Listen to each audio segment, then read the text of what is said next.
Hello and welcome to Eden Live, where I am reading all of Eden by FREI live on Facebook and on YouTube.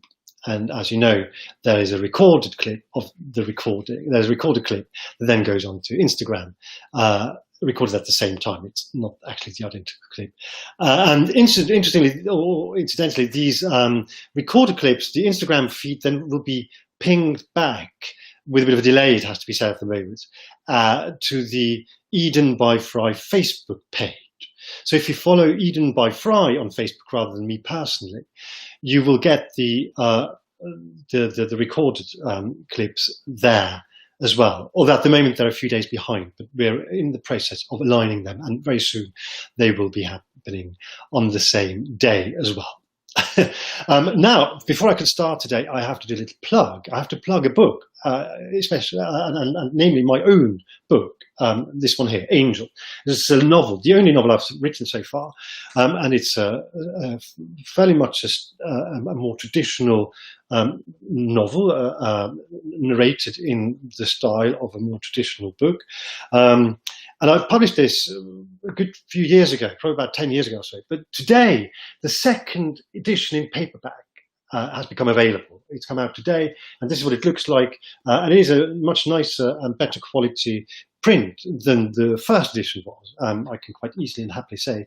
And if you Google or use whatever your favorite search engine is, of course, for Angel by Sebastian Michael, Angel Sebastian Michael, then you should find it. You also find the Kindle edition, and you'll find the ebook edition, which are also both now in the second edition, and you'll also still find the first edition of the hardcover, which is available, I think, until approximately the end of the month, but no longer. It will then also be replaced by the second edition, which is simply that there were a few corrections that needed to be made, and it's slightly better laid out, and it's principally a better quality of print.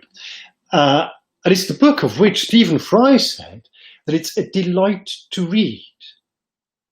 And surely if Stephen Fry says so, then it is a delight to read. So I can only commend it to you.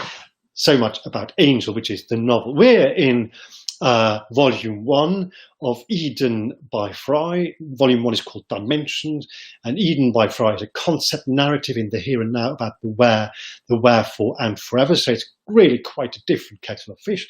And it's time for the penultimate chapter in this volume, which is called Death Imagined. Chapter 11, Death Imagined.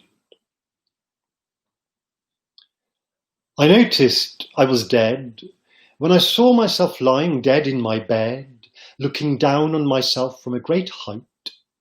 There I was, gone. A lifelong flirtation with significance over. And nothing dreadful in consequence. No pain, no loss, no uncertainty, just the remorseless ease of an expired existence, of almost failure, of having nearly been something or other, someone.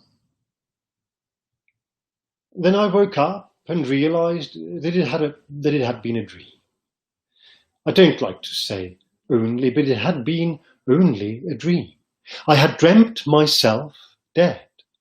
What new joys wait on me?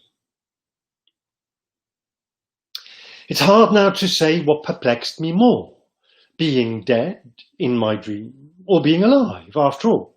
But finding myself thus among the quick in a hitherto slow existence, I believed I had heard and was minded to heed a call for action. I got out of bed and made coffee. Mug in hand, I stood in front of the bathroom mirror naked. I do that a lot these days. I examine my body. I marvel at it, not admiringly, bemused. I don't look for blemishes or signs of decay. I look for signs of familiarity, for something that says, this is you. I don't find it. The person standing naked in the mirror in front of me could be anybody. It's not that I'm alien to myself or strange, just unfamiliar. I'm roughly 50 and not beautiful. What I marvel at is not beauty. What I marvel at is the fact that I don't recognize myself in the shape I've become. I'm not even unattractive. In fact, I may be more attractive now than I've ever been. I'm not even sure that's a good thing or a bad thing. I'm not sure it's a thing anymore. Attractive. To what? And to whom? And to what end? Nevertheless, I'm a little alarmed because it seems late in the day to suddenly start feeling attractive. Alarmed, but a little reassured, too, because perhaps it just means I'm not over the hill. What is the hill? Going down is supposed to be easier than going up. What ride am I in for? Mug in hand, I stand in front of the mirror naked, looking for signs of familiarity. The eyes, maybe, or the nose, maybe the lips. I'm stubbly and I like it. There, that's something to hold on to. Seeing as it is that I'm alive, there's one thing that I'm happy with and that's worth holding on to. My stubble. I remind myself I am sitting opposite my young self, and I had promised my young self, not so much promised perhaps as enticed him over by means of the prospect of a question. My mind goes blank.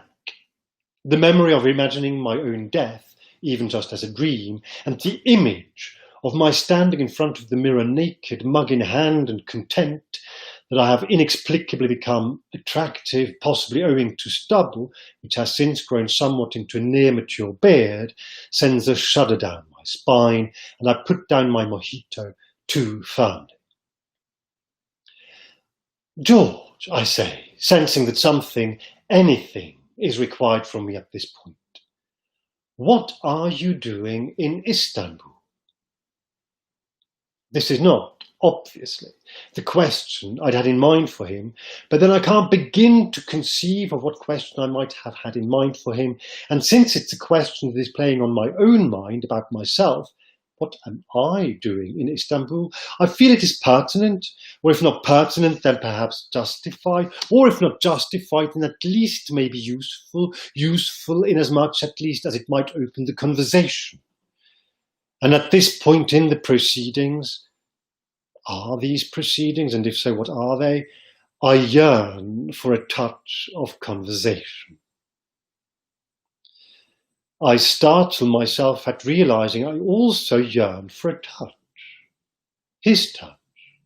Any touch. Some contact beyond verbal, visual, oral. And I want to place my hand over his in a fatherly gesture. I don't. But there are now two versions of us sitting at this table in the garden of the Limon Lubaci. One, the real one, in which he still holds his glass in both hands and has his eyes not exactly fixed but nevertheless on it, whereas I look at him in my ongoing state of bewilderment, and one, the imagined one in my mind, where he has put down his glass and I have cupped my left hand over both his hands, and I look him in the eyes and he looks back into mine. Not exactly sure, he says, in one version examining the glass in his hands and twisting it slightly, in the other holding my gaze with a blend of confidence and the uncertainty his words imply. I was doing interrail with a friend. I had no intention of coming here, really, but maybe circumstances conspired. I know at once that they did, even though I still don't remember this scene from my past, and I'm immeasurably relieved. He is, although he doesn't know it, similarly displaced from his own reality. We are on the same page, more or less. I imagine squeezing his hand and cupping my right hand around his neck and pulling him close, so he can rest his head for a while on my shoulder. But instead I pick up my glass and lift it up to him and say, as if I had any authority to do so, "Welcome to Istanbul," to which, in both versions, he too raises his glass and clinks it with mine, and once again gamely says, "Welcome to Istanbul."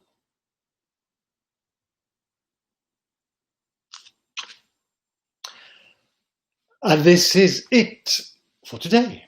This was the penultimate chapter in Volume 1, Dimensions, of 12 volumes in Eden by FREI, about which you can read everything there is to know on the website, which, unsurprisingly, is at edenbyfrei.net. As you may have gleaned and gathered and be familiar with now, I'm doing these live webcasts on a twice weekly basis, not on a bi-weekly, on a twice weekly basis, twice a week on Mondays and Wednesdays, which means that if you're watching real time, I will see you again on Wednesday in 2 days' time. And if you're watching it in your own time, I will see you whenever you feel so inclined. Either way, I look forward to it, and I wish you a good time. Until then, do take good care, and love and let love, and see you very soon.